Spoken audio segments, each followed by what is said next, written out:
In this video, we'll go over the structure input in the mutation node. Let's begin by mutating a complex structure like this one. I'll just turn on my preview and adjust the detail sliders.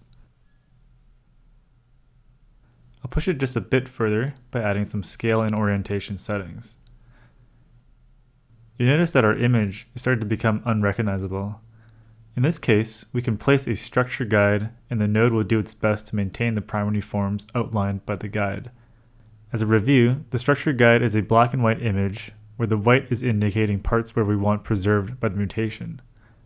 I'll place this into the node, and now the result is trying to maintain the forms.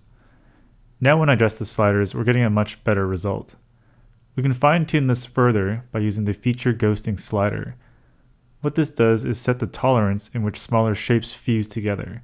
We can really just play around with this until we get a result that we're happy with. When it comes to using structure guides in mutation nodes, the key point is to really just experiment with all the sliders until you get a result that works for you.